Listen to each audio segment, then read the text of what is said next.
그래도 얘 하나 낳는 건 당신 덕분이야. 결혼식 하루 전 복도 너머에서 들려온 아내의 말 한마디에 그는 한순간에 모든 퍼즐을 꿰맞출 수 있었다. 아이 하나. 그 말이 의미하는 건 단순하지 않았다. 지금껏 그는 그 아이를 자신의 아들로 믿고 살아왔다. 잠든 얼굴을 보며 미소 지었고 첫 발걸음, 첫 말에 누구보다 감동했다. 하지만 그 아이는 자신의 핏줄이 아니었다. 그의 눈앞에 떠오른 건 5년 전 병원에서 건넸던 진단서. 정관 수술은 확실했다. 수술 기록도 회복 상태도 완벽했다. 그렇다면 지금 그 아이는 누구의 아이인가? 그는 그날 밤 한 번도 하지 않았던 일을 했다. 의심을 행동으로 옮겼다. 그는 더 이상 외면하지 않았다. 추석을 앞두고 서울 신라호텔 연회장에서는 딸의 결혼식을 앞둔 리허설 파티가 한창이었다. 호화로운 샹들리에 불빛이 천장 위에서 부드럽게 퍼지며 연회장의 꽃장식에 은은한 광채를 더하고 있었다. 백합과 연분홍빛 장미, 깔끔하게 정렬된 좌석, 고전적인 건축미를 자랑하는 대형 코리조화를 이루고 있었다. 나는 조용히 주변을 둘러보며 고개를 끄덕였다. 이 모든 건 몇 년 동안 아껴온 돈과 직접 손수 계획해온 결과였다. 정장을 입은 내 모습이 유리창에 비쳤다. 회색빛 머리에 180cm가 넘는 키, 수많은 위기에서 기업을 지켜온 베테랑 변호사로서 나 스스로도 나름 괜찮은 모습이라고 생각했다. 서울에서 손꼽히는 로펌의 파트너 변호사로 일하며 매주 수많은 위기를 다뤄왔다. 하지만 오늘만큼은 내일이 아닌 가족의 순간, 그리고 서연이의 결혼식이 중심이었다. 샴페인 드릴까요? 변호사님. 내 옆으로 조용히 다가온 직원이 은쟁반에 잔을 올려 내밀었다. 감사합니다. 잔을 건네받고 한 모금 천천히 넘겼다. 시선은 자연스럽게 아내를 향했다. 민정은 오늘도 여전히 눈에 띄었다. 와인색 드레스를 곧게 차려입고 잔잔한 웨이브 머리에 진한 자주빛 립스틱. 그녀는 병원장인 천 이사장과 무언가를 이야기하며 부드럽게 팔을 스쳤다. 언제나처럼 능숙하고 우아한 태도였다. 도윤이는 아직 어리지만 첫째 서연이는 민정의 기품이 있는 사회성까지 고스란히 닮아 있었다. 서연은 오늘 특히 눈부셨다. 흰색 드레스를 입고 손가락에 반짝이는 반지를 낀 채 다가와 내 넥타이를 가볍게 손질하며 말했다. 아빠, 연주팀이 잠깐 쉬러 간대요. 음악 담당팀 세팅 들어가게 할까요? 나는 시계를 살짝 들여다봤다. 시계는 예전 한대기업 회장의 위기 대응을 성공적으로 마무리한 뒤 선물 받은 고급 시계였다. 역시 아빠는 다 생각하고 계셨네요. 서연은 활짝 웃었다. 드디어 내일이네요. 지호 씨네 가족도 너무 좋아하셨어요. 그래. 그런데 지호는 어디 있지? 아, 외삼촌 부인한테 붙잡혀 의료과실보험 얘기 듣고 있어요. 서연은 작게 한숨을 쉬었다. 제가 구하러 가야겠네요. 외삼촌이라는 단어가 등장하자 내 눈은 본능적으로 연회장 입구를 향했다. 25년 지기 친구 강인우. 오늘따라 조금 늦는 게 의외였다. 하지만 전혀 놀랄 일도 아니었다. 강인우는 언제나 등장해 극적 요소를 더하는 사람이었고 그런 점이 동료들에겐 종종 피곤했지만 적어도 나에게는 한 번도 거슬린 적 없었다. 사실 나는 인우의 다소 과한 행동들도 늘 웃으며 넘겨왔다. 내 인생의 굴곡마다 함께했던 친구니까. 내 커리어가 정점에 오를 때도 건강이 무너졌을 때도 가장 먼저 손을 내밀어준 사람이었다. 그를 생각하던 찰나 강인우가 연회장 문을 활짝 열고 들어왔다. 57의 나이에도 그는 언제나처럼 스포트라이트를 즐겼다. 절제된 듯 화려한 양복, 완벽하게 정리된 머리, 자신감 넘치는 걸음걸이. 그가 내 쪽을 보며 웃었다. 내가 제일 좋아하는 법정의 카우보이. 나는 미소로 답했다. 그의 호들갑은 어제 오늘 일이 아니니까. 늦어서 미안. 상담이 예상보다 길어졌어. 그가 등을 두드리며 안겼다. 지호 아버지 건배사에는 딱 맞춰왔네. 내 말에 그가 씩 웃었다. 그 순간 민정이 다가왔다. 인우 씨. 민정은 여유 있게 인사하며 내가 추석 선물로 줬던 고급 향수를 뿌리고 있었다. 우리 잊은 줄 알았잖아요. 절친 딸의 결혼 전야 파티를 빼먹겠어요? 그의 손이 잠깐 민정의 허리를 스치고 떨어졌다. 덕분에 내일 아침 일정 2개나 밀렸어요. 성당엔 좀 늦을 것 같네요. 그 말에 어딘가 불협화음 같은 감정이 스쳤지만 확실하게 짚을 시간은 없었다. 그 순간 지호 아버지가 잔을 두드리며 주목을 요청했다. 여러분, 잠시 주목해 주세요. 유지호의 아버지, 서울 유명 로펌의 대표는 단상 위에 섰다. 우리 아이들과 새로운 가족의 시작을 축하하며 건배 제안을 하겠습니다. 나는 조용히 서연 옆으로 다가가 그녀의 어깨에 손을 올렸다. 지호가 서연이를 처음 언급했을 때 아내와 저는 그녀가 특별한 아이라는 걸 바로 알았죠. 지성과 따뜻한 마음을 겸비한 정말 멋진 여성입니다. 그의 말은 가족과 전통, 미래에 대한 이상적인 수사로 이어졌지만 나는 다른 장면에 집중하고 있었다. 무대 아래에서 민정과 인우가 주고받는 미묘한 눈빛. 유 대표가 가족의 가치를 언급하는 순간 인우의 손이 민정을 향해 아주 잠깐 움직였다 멈췄다. 서연과 지호, 두 사람의 앞날에 기쁨과 진실만 가득하길. 모두가 잔을 들었다. 서연과 지호를 위하여 나는 조용히 연회장을 빠져나왔다. 호텔 행사 담당자가 아침 배송 스케줄 확인 문자를 보내왔기 때문이다. 비즈니스 센터로 향하는 복도는 조용했다. 행사의 소음이 점점 멀어지는 가운데 응접실 근처에서 들려오는 대화가 내 발걸음을 멈추게 했다. 수많은 위기 현장을 다뤄온 내 귀는 그 미세한 어조조차 놓치지 않았다. 이번 결혼식, 그 바보 제대로 터뜨렸네. 민정의 낮은 목소리. 원래 취향은 고급이었지. 인우의 억양. 정관 수술이 성공했다고 믿게 만들었을 때 기억나? 그건 정말 너다운 수였지, 여왕님. 민정의 웃음. 도윤이까지 내 아인데 이 비싼 결혼식까지 그 사람이 다 치렀네. 세상이 살짝 기울어지는 듯했지만 나는 움직이지 않았다. 숨도 내뱉지 않고 그대로 들었다. 아빠는 진짜 바보야. 이번엔 서연의 목소리였다. 방금 전까지 내 넥타이를 정리하며 웃어주던 딸아이였다. 그런데 지금 들려오는 목소리는 전혀 낯설었다. 그래도 내일 진짜 아빠랑 함께 입장하잖아. 목소리 낮춰. 조용히 해. 남자의 목소리는 오히려 여유로워 보였다. 그 끔찍한 현악 연주 속에서 들릴 리 없잖아. 그 여자의 목소리는 낮았지만 뚜렷했다. 도윤이가 아빠 안 닮은 건 당연한데 그 사람이 지금까지 한 번도 이상하게 생각 안 한 게 난 더 웃겨. 서연이 비꼬듯이 덧붙였다. 아무리 봐도 그 애 눈은 전형적인 그 사람 눈인데 그 사람은 보고 싶은 것만 보지. 그 여자가 웃듯 말했다. 그래서 뛰어난 변호사인지는 몰라도 사람 보는 눈은 꽝이지. 늘 사건의 핵심만 보느라 주변은 놓쳐버리니까. 애들 계좌에 매달 입금되는 거 계속하고 있지. 남자의 목소리가 갑자기 실무적으로 바뀌었다. 늘 그랬던 대로 내 멘토링 비용으로 위장해서 들어가. 그 사람은 그 내역은 절대 안 봐. 지온의 가족도 멘토 얘기 철석같이 믿더라. 아빠 친구가 우리 교육에 관심 많다니까 감동했대. 나는 더는 듣고 있을 수 없었다. 그대로 조용히 뒤로 물러섰다. 머릿속은 자동으로 정리되기 시작했다. 사건처럼, 계약서처럼 조각별로 정보를 정렬했다. 20분 뒤 나는 호텔 비즈니스 센터 안쪽 사무실에 앉아 있었다. 노트북을 펼치고 계좌 내역을 열었다.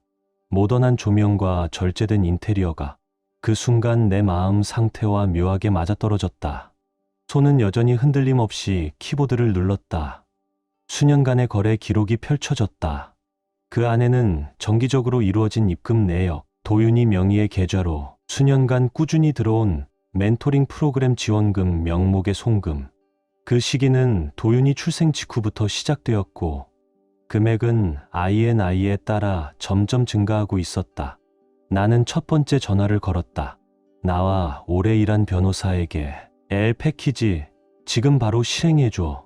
작년에 검토했던 그 전체 구성으로. 두 번째는 사설 조사기관이었다. 몇 달 전 가족 기록에서 미묘한 불일치가 느껴져 예비 조사를 의뢰했던 곳이었다. 그 사람과 내 아내 25년 전부터 지금까지 전부 다 가능한 모든 자료를 우선순위로 보내줘. 마지막 통화는 내가 관리 중인 외부 자산 계좌였다. 예전 위기 대응을 위해 마련해 두었던 수단 중 하나였다. 준비했던 전환 시퀀스 전체 범위로 즉시 시행해. 자정 무렵 배신의 전모는 하나의 폴더 안에 정리되어 있었다. 그는 불임 수술에 관련된 허위 기록을 조작했고 나는 이미 정기 건강검진이라는 명목 아래 아이에 대한 유전자 검사 결과도 받아둔 상태였다. 송금 기록, 연락 내역 모두가 하나의 흐름으로 이어졌다. 나는 그들의 계산된 거짓말 위에서 무방비로 가족을 지켜왔던 것이다.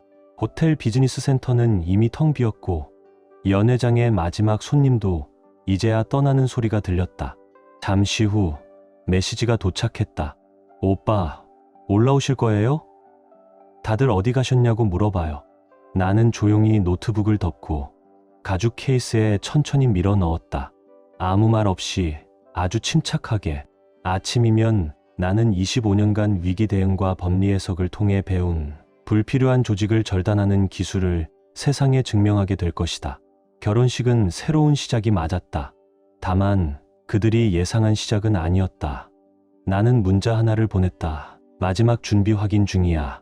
내일은 문제 없어. 거짓말은 아니었다. 오히려 나는 내 인생 어느 순간보다 더 준비되어 있었다. 객실로 돌아왔을 때 그녀는 이미 침대에 누워 행사장에서 찍은 사진을 휴대폰으로 넘기고 있었다. 여보, 이제 오셨어요? 걱정했어요. 익숙한 미소, 계산된 톤, 내일 일정이 매끄럽게 진행되도록 확인 좀 했어.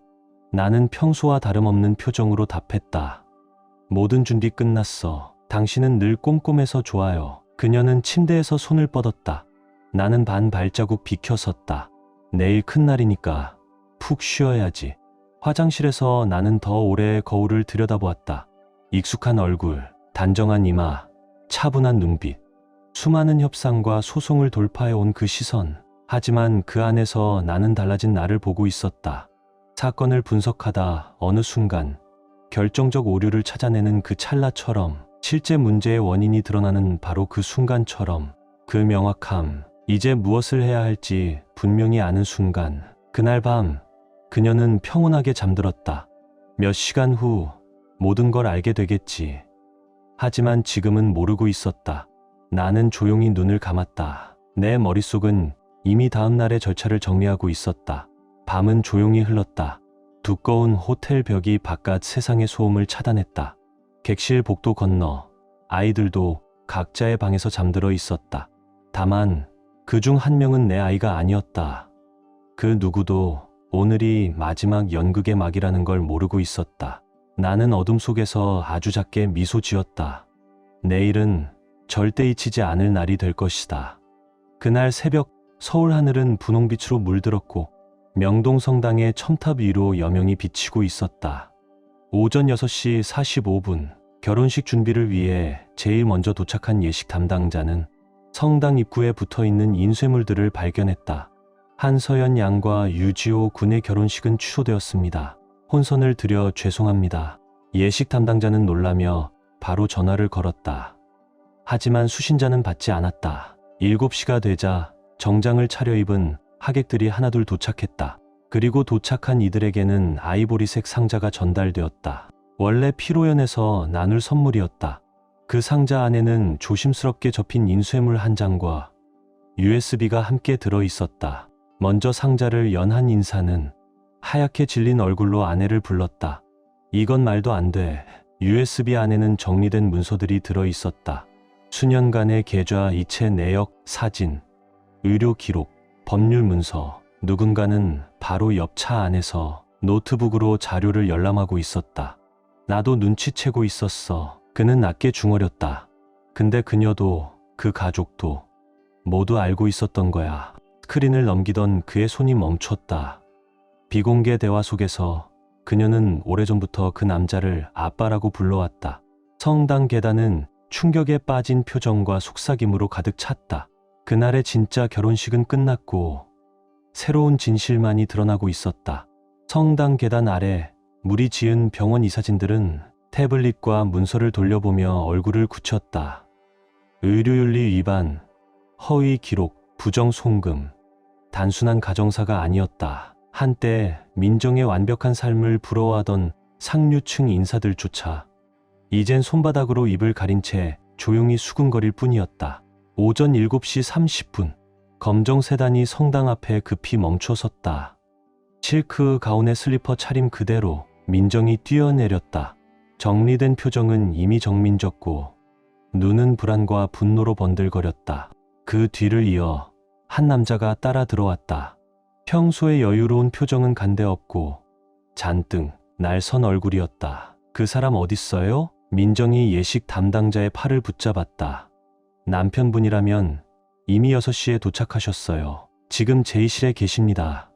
나는 제의실 안에서 평소 입던 아침 예복을 단정히 차려 입은 채 서류를 정리하고 있었다. 늘 그렇듯 최대한 차분하게. 문이 벌컥 열리더니 그녀가 들어왔다. 도대체 무슨 짓을 한 거예요? 목소리는 분노로 떨렸고 눈엔 적개심이 가득했다. 이 많은 사람 앞에서 창피를 주다니 정신 나간 거 아니에요? 나는 고개를 들고 그녀를 바라봤다. 단어 선택이 흥미롭군. 왜? 어떻게? 도 아니고 창피라니. 넌 항상 겉모습만 중시했지. 이건 말도 안 돼. 그 남자가 나섰다. 아이들을 생각해야지. 이건 너무. 내 아이들? 나는 웃었다. 정확히 하자고. 정확성은 우리 분야에서 중요하지 않나? 그 아이는 내 아들이야. 나는 책상 위에 놓인 두툼한 봉투를 집어들었다. 이건 이혼 서류다. 곧 변호사가 와서 서명 과정을 입회할 거야. 물론 읽어보고 싶겠지. 민정은 떨리는 손으로 봉투를 낚아챘다. 서류를 넘기던 손이 점점 느려지더니 얼굴이 하얘졌다. 이건 말도 안 돼. 이 모든 재산, 계좌, 집들까지 전부 다 이전됐다고? 한국 국적 외에도. 예전에 취득한 이중 국적이 꽤 유용하더군. 나는 부드럽게 말했다. 아이의 의료 기록에서 이상한 점을 느끼고 사전에 모든 가능성을 대비해 둔 결과지. 처음엔 사소한 유전 정보의 불일치였지만 세부 사항은 중요하잖아. 우리처럼 정확성을 다루는 직업에선 더더욱. 이누는 더 이상 아무 말도 하지 않았다. 이 사진이 이미 자료를 모두 검토했고 넌 정관 수술 기록을 조작했다는 의혹에 직면했지. 다른 환자들도 마찬가지였나? 그들도 돈 받고 허위 수술 보고서를 작성해줬어? 그 순간 제의실 창밖에서 소란이 들려왔다. 한복을 입은 딸이 계단을 오르고 있었다. 그 아이가 입을 열자 제의실 안의 공기는 멎었다. 아빠, 도대체 이게 무슨 일이에요? 그 아이는 입술을 떨며 달려왔다. 우릴 이렇게 망쳐놓으면 어젯밤 내가 더 이상 내 아버지가 아니라는 말은 내 입에서 나왔지. 나는 담담히 말했다.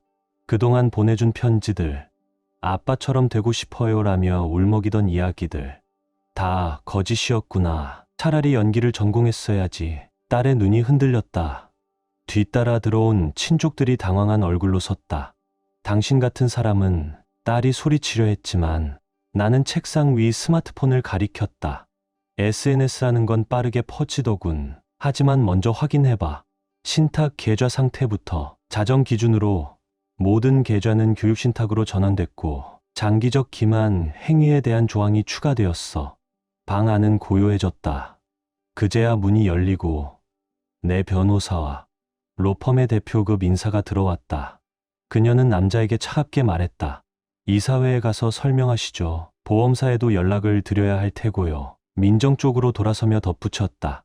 이혼 서류는 이쪽에서 설명드릴게요. 언론 오기 전에 서명하시는 게 좋을 겁니다. 민정은 방 안을 둘러봤다. 그 누구도 그녀의 눈을 마주치지 않았다. 딸은 구석에 의자에 주저앉아 있었고 눈화장은 번져 있었다. 그녀가 내 쪽으로 다가와 손을 떨며 펜을 받아들였다. 당신이 모든 걸 망쳐놨어. 나는 조용히 그러나 단호하게 말했다. 아니, 넌 이미 모든 걸 망쳐놨어. 나는 그에 대한 책임을 정확히 돌려주고 있는 것뿐이야. 민정이 마지막 서류에 서명하는 순간 그 남자는 마지막 발악을 시도했다. 병원 쪽에서 이런 스캔들을 감당하진 못할 거야. 그 옆에 서 있던 법무팀장이 차갑게 말을 끊었다. 이사회는 이미 비상회의를 진행 중입니다. 남편분이 제출하신 사직서엔 관련 증거도 첨부되어 있고요. 게다가 다른 환자들도 증언을 시작했습니다. 성당 밖에 모여든 하객들은 점점 많아졌고 스테인드 글라스 너머로 카메라 셔터 소리가 들려왔다. 소문은 이미 서울 의료계 전체로 번지고 있었다. 지호는요? 딸이 떨리는 목소리로 말했다. 그에게 설명해야 해요. 그 가족은 20분 전에 떠났어. 나는 담담히 답했다. 속았다는 걸 안 순간 계약서에 서명하지 않은 걸 다행으로 여기더군. 그제야 그 남자의 얼굴이 잿빛으로 바뀌기 시작했다. 민정아, 이렇게 되면 나도 인우도 끝이야. 소송까지 들어오면 둘 다 망해. 민정은 조소를 터뜨렸다. 우린 이라니, 넌 그 기록을 완벽히 위조했다며 날 안심시켰잖아. 나는 조용히 중얼이듯 말했다. 25년의 거짓이 25분 만에 무너지는 건 수술실에서도 흔한 일이야. 작은 결함 하나면 전체 시스템이 무너지지. 내 변호사가 목을 가다듬었다. 이혼 서류 제출해도 될까요? 지금 해줘. 나는 넥타이를 곧게 펴며 창가에 비친 내 모습을 확인했다. 이제 내 일은 끝났군. 이렇게 떠날 수는 없어요. 딸이 울부짖듯 소리쳤다. 우리 학비는요? 생활은요? 나는 조용히 고개를 저었다. 내 아이에게는 모든 걸 줄 책임이 있었지. 하지만 남의 아이에게까지는 아니야. 물론 교육 신탁은 남겨뒀다. 정직하게 노력한다면 스스로 얻을 기회는 남아있지. 나는 서류 가방을 들고 문 앞에 멈췄다. 그리고 그 일들 말인데 나는 남자를 향해 돌아섰다. 그 다른 정관수술 기록들 말이야. 월스트리트 쪽 인사들. 그들의 부인들이 그 서비스를 어떻게 받아들일지는 잘 모르겠군. 제이실 안은 정적에 잠겼다. 나는 말없이 돌아섰고 대리석 바닥에 울리는 발소리만이 길게 남았다. 밖으로 나서자 카메라 플래시가 쏟아졌지만 나는 천천히 침착하게 차를 향해 걸었다. 조용히 문을 열어준 새 기사 옆으로 나는 아무 말 없이 뒷좌석에 앉았다. 도착한 문자 하나. 노 변호사님, 자리는 준비되어 있습니다. 더블린에서 기다리겠습니다. 차창 너머로 무너진 세상을 바라보며 나는 아주 작은 미소를 지었다. 그날 명동성당의 첨탑은 다른 종류의 예식을 지켜봤다.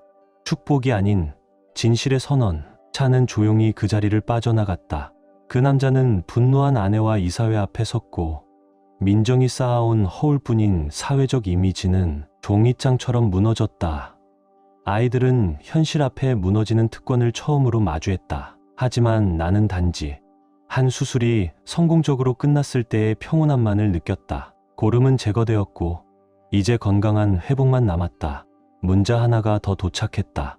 서울대병원 스캔들 최고 전문의 25년간의 거짓 폭로. 나는 전원을 끄고 공항으로 향하는 창밖을 바라봤다. 도망이 아닌 계획된 새 출발이었다. 그날 결혼식은 없었다.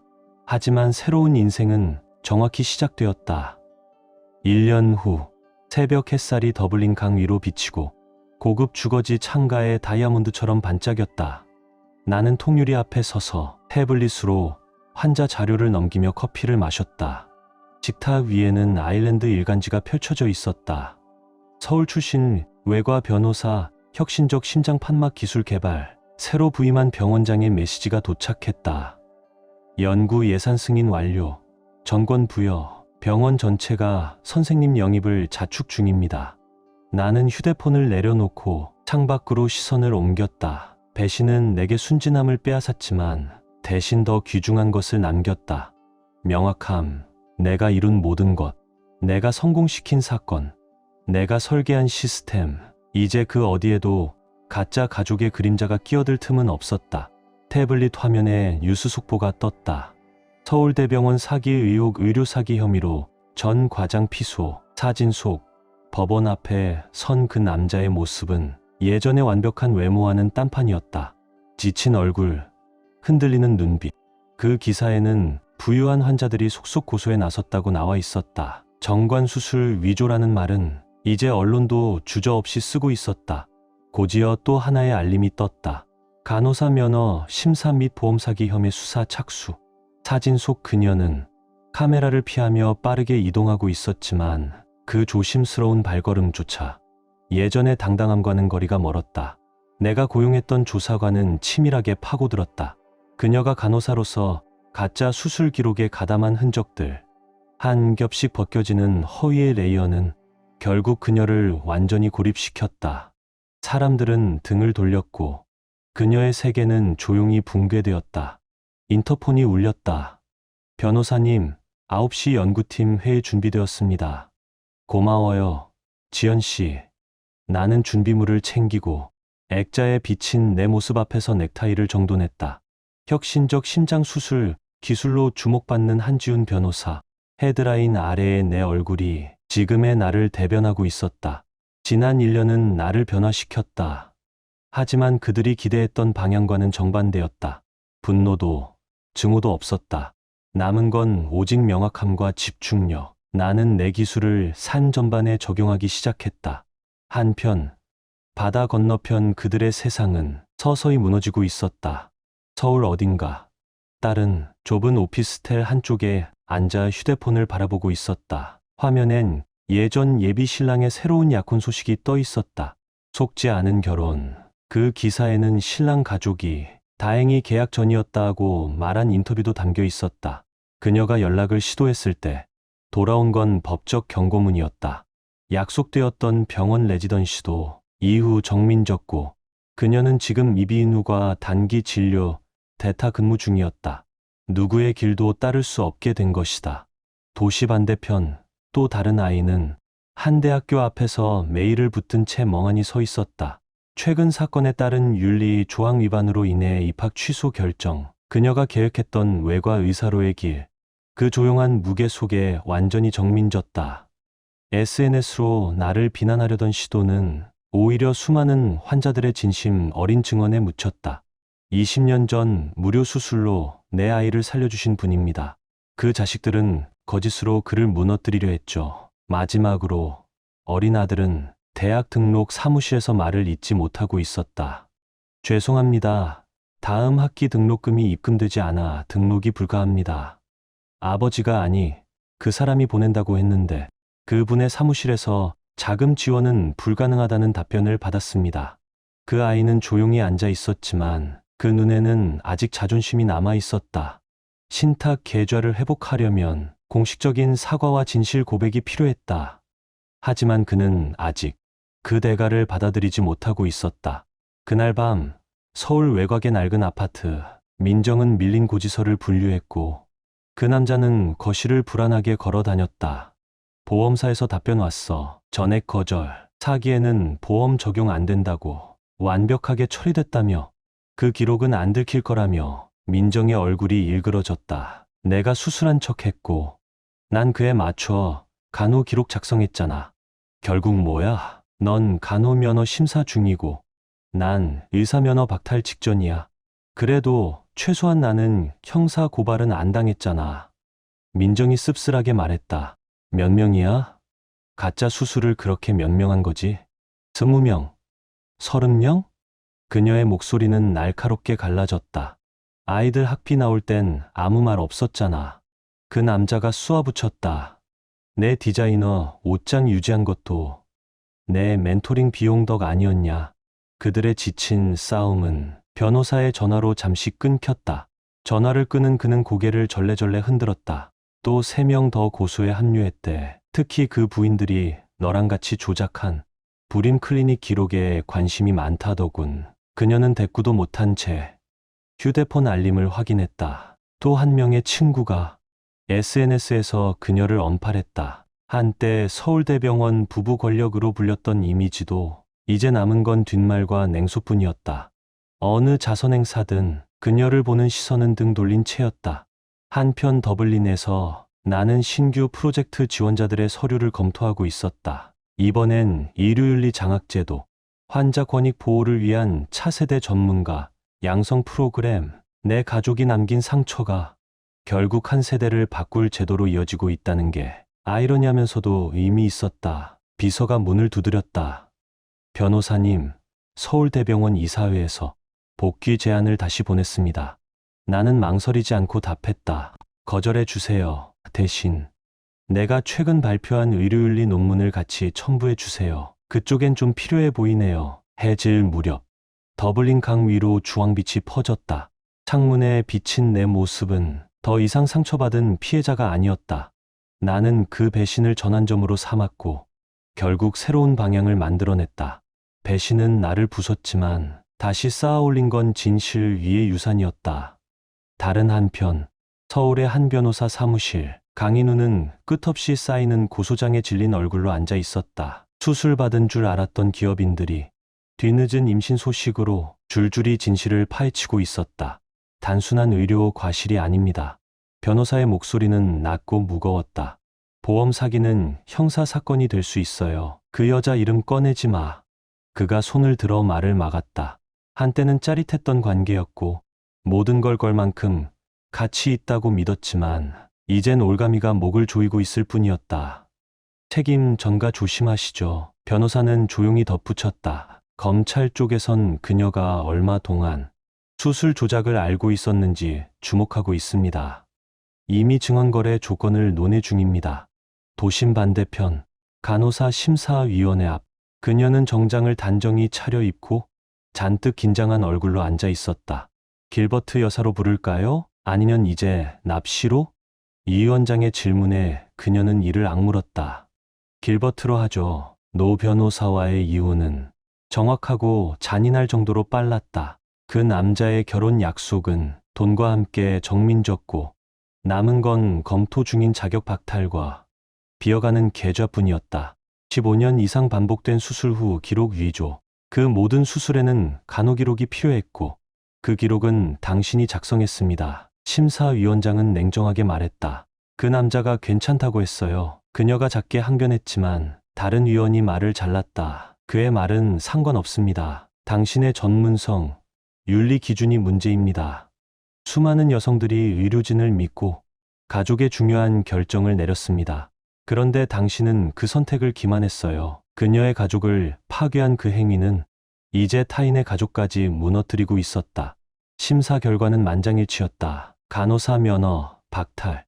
그녀가 키워온 아이들은 겉모습만 중시하며 자랐고 이제는 그 대가를 마주하고 있었다.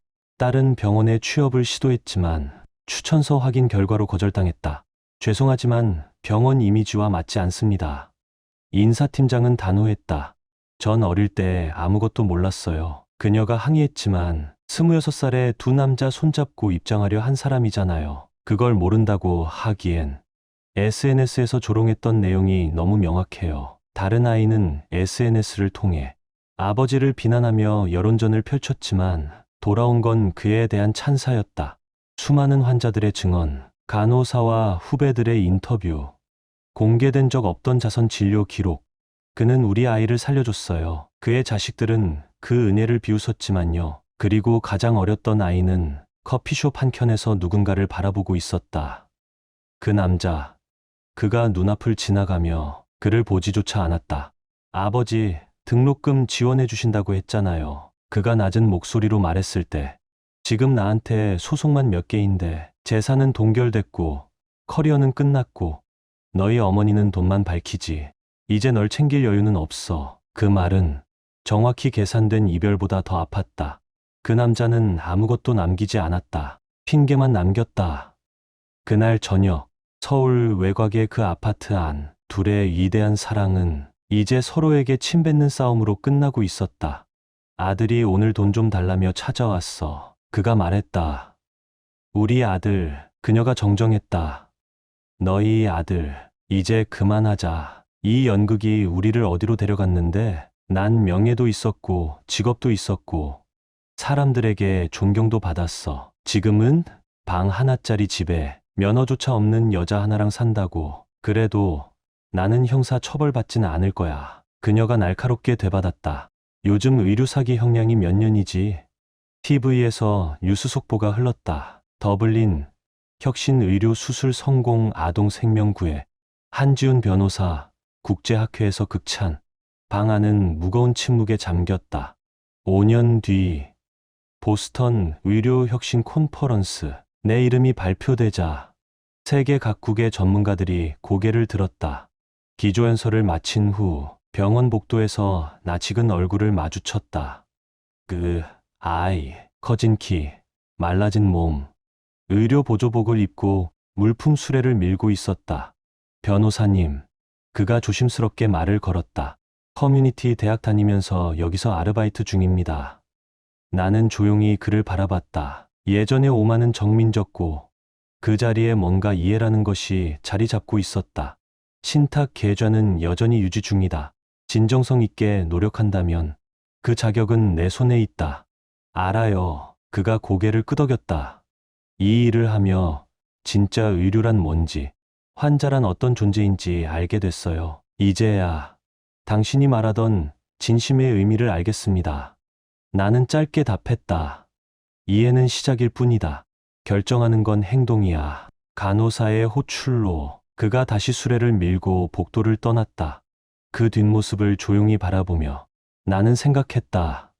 5년 전 결혼식은 없었지만 진실을 향한 여정은 그날부터 시작되었다.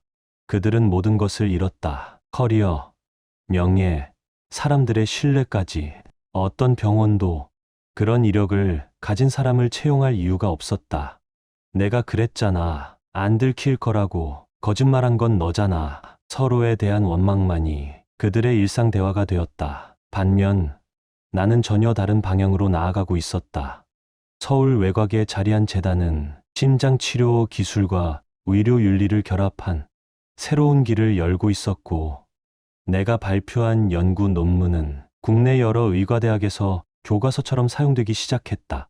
길버트 의료윤리 장학재단은 오직 진실과 책임을 아는 이들만이 의사가 될 자격이 있다는 신념 아래 운영되고 있었다. 면접 심사단 준비 완료됐습니다. 비서가 조용히 알려왔다. 오늘 면접을 보는 이들은 단순히 성적이 좋은 학생이 아니라 도덕적 딜레마 상황에서 올바른 판단을 보여준 이들이었다. 각 면접에는 의료윤리 위반 사례 분석이 포함돼 있었다. 몇몇은 그 사례가 나와 관련된 이야기라는 걸 눈치챘지만 나는 굳이 말하지 않았다. 중요한 건 내가 누구였는지가 아니라 그 사건에서 무엇을 배울 수 있느냐였다. 진실을 배신하면 결국 반드시 값을 치르게 된다. 그날 저녁, 나는 오랜 동료이자 지금은 아내가 된 내과 전문의 정민과 저녁 약속이 있었다. 식사 전, 노트북을 닫기 직전, 한 통의 메일이 도착했다. 보낸 사람은 그 아이, 병원 복도에서 다시 뵌 오늘. 예전에 하셨던 말씀이 떠올랐습니다. 모든 심장은 진실의 리듬을 가지고 있다. 우리의 일은 그것을 듣는 것이다. 그땐 이해하지 못했지만 지금은 알겠습니다. 전 아들 드림, 나는 조용히 미소 지었다. 한 시절을 끝낸 배신이 또 다른 시절을 시작하게 해줬다. 그 시작은 진실, 책임, 그리고 전념 위에 세운 유산이었다. 나는 누군가를 무너뜨리기보다 그 무너진 잿더미 위에 더 단단한 가치를 세우는 것이 진짜 복수라고 믿게 되었다. 10년 후 에필로그. 늦가을 서울중앙지방법원. 한 남자가 굽은 어깨를 하고 느린 걸음으로 법정에 들어섰다. 64세. 한때 매력적이라 불리던 얼굴은 회색 그림자로 뒤덮였고 자신감 넘치던 걸음은 법정 바닥을 질질 끌고 있었다. 오늘은 수십 명의 피해자들이 참여한 집단 소송 최종 선고일이었다. 피고인은 남은 재산을 피해자들에게 분배하며 앞으로 국내외 어떠한 의료행위나 자문활동도 금지된다. 이 조건을 이해하십니까? 예. 재판장님. 그는 힘없이 대답했다. 그에게 남은 유일한 집 한 채마저 오늘부로 정민졌다. 방청석 맨 뒤에는 민정이 앉아 있었다. 법적으로 이름을 바꾸지 않았던 그녀는 그의 결혼 약속을 10년 넘게 기다렸지만 결국 아무것도 받지 못했다. 이제 그녀의 외모는 세월과 피로 속에 무너졌고 그녀가 입은 옷엔 더 이상 브랜드 로고가 없었다. 그날 밤 둘은 여느 때처럼 말도 없이 서울 외곽의 낡은 원룸으로 돌아갔다. 그 사랑은 이제 서로를 탓하는 쓴 현실로 남아 있었다. 그녀는 다음 날 아침 한 작은 치과에서 접수 데스크에 앉을 것이다. 그녀가 마지막으로 남긴 의료 관련 일자리. 그 시간 의료신문 일면엔 다른 뉴스가 올라와 있었다. 한지훈 의료윤리재단, 국내 10개의 대학과 공동 프로젝트 착수. 사진 속 나는 한 대학교 강연장에서 후배 의사들을 향해 연설하고 있었다. 나는 올해 62세, 내 곁엔 정민, 함께 재단을 운영하며 의료윤리를 지키는 파트너이자 아내가 있었다. 우리는 진심과 존중으로 새로운 가치를 만들고 있었다. 재단 10주년 기념 인터뷰 요청이 왔어요. 아내가 태블릿을 책상 위로 밀어주며 말했다. 시작 계기를 묻고 싶어 한대요. 나는 짧게 웃었다. 이미 다 알고 있으면서 그 결혼식 사건은 지금도 의료윤리 강의의 필수 사례로 사용되고 있다. 참, 아침에 또 하나 들어왔어. 아내는 이메일을 하나 더 열었다. 지금은 29세가 된 그가 윤리장학 프로그램에 지원서를 냈다. 10년 전 커뮤니티 병원 청소 아르바이트부터 시작해 이제는 정식 간호사 자격을 취득한 상태였다. 그의 교만은 정민졌고 그 자리에 남은 건 환자를 위한 진심 어린 헌신이었다. 추천서엔 이렇게 적혀 있었다. 자신의 과거를 이야기하며 신입 직원들에게 의료윤리의 본질을 알려주는 사람. 한편 서울 외곽의 작은 아파트에서 그 딸은 여전히 의료보조사로 일하고 있었다. 한때 대형병원의 외과 전문의를 꿈꿨지만 스캔들 이후 그녀가 도달할 수 있었던 의료계 최종 위치는 거기까지였다. 그녀는 결혼식이 파기된 후 모든 사회적 연결고리를 잃었다. 예전엔 초대장을 받기 바빴던 사람들이 지금은 그녀의 이름조차 기억하지 않았다. 과거 SNS에서 나를 조롱했던 흔적은 지워지지 않았고 지금은 깔끔한 계정으로 관리되고 있지만 인터넷은 결코 잊지 않았다. 그날 아침 3명 모두 같은 이메일을 받았다. 한지훈 의료윤리재단 10주년 의료윤리 포럼 개최 안내, 기조연설, 의료와 신뢰 10년간의 변화, 장소 서울중앙병원 대강당. 이메일의 발신자는 나였다. 그 병원은 오랫동안 나에게 복귀 요청을 해왔지만 나는 단 하루만 그들의 강당을 빌렸다. 거짓을 이긴 진실의 상징으로 그 남자는 공공도서관 컴퓨터에서 그 소식을 확인하고 마지막 자존심까지 허물어졌다. 그 의료윤리 포럼에서 다뤄질 대표적 의료 사기 사례 중 하나가 바로 자신의 과거였다. 그의 이름은 미래 세대에게 윤리를 잃은 자의 반면교사로 남게 되었다. 그녀 역시 치과 접수 데스크에서 파일을 정리하다가 그 메일을 봤다. 이젠 밤에는 병원 청소까지 하며 월세를 맞추고 있었다. 과거 환자의 생명을 다루던 손이 이제는 진료실 바닥을 닦는 손이 된 것이다. 그날 저녁 그들의 아파트 문틈으로 한 장의 종이가 들어왔다. 최종 퇴거 통보서, 모든 합의금 납부와 연체로 이제 그곳조차 더 이상 머물 수 없게 되었다. 그들의 사랑은 결국 서류 뭉치 고지서 그리고 따로 포장된 짐들로 마무리되었다. 거짓으로 지은 관계의 끝은 늘 이렇게 비참하다.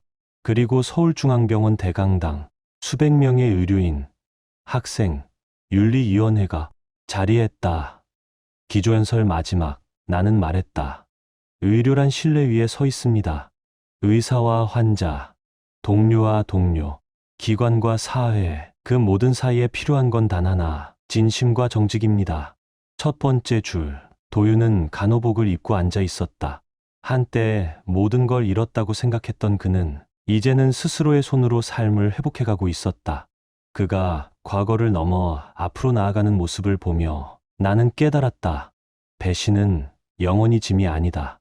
그것을 딛고 더 나은 무언가를 만들 수 있다면 어떤 상처는 시간이 아닌 진실로만 치유될 수 있습니다. 이 이야기는 단순한 외도나 배신의 이야기가 아닙니다.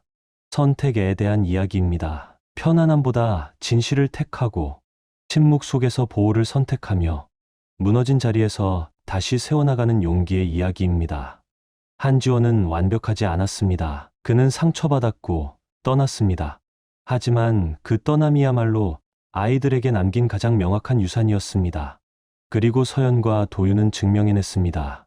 가족이란 피보다 더 깊은 가치와 선택, 그리고 진실로 만들어지는 것임을. 결국 우리는 모두 자신이 선택한 삶을 살아갑니다. 누군가는 평온 속에, 누군가는 후회 속에. 그것이야말로 인생이 우리에게 내리는 조용한 정의입니다. 이 이야기를 통해 뼈저리게 느꼈어요. 끝까지 함께해 주셔서 진심으로 감사합니다. 공감하셨다면 구독과 좋아요로 마음을 나눠주세요. 그리고 응원의 댓글을 남겨주시면 더 좋은 영상을 만들 수 있는 힘이 됩니다. 그럼 다음 영상에서 다시 만나 뵙겠습니다.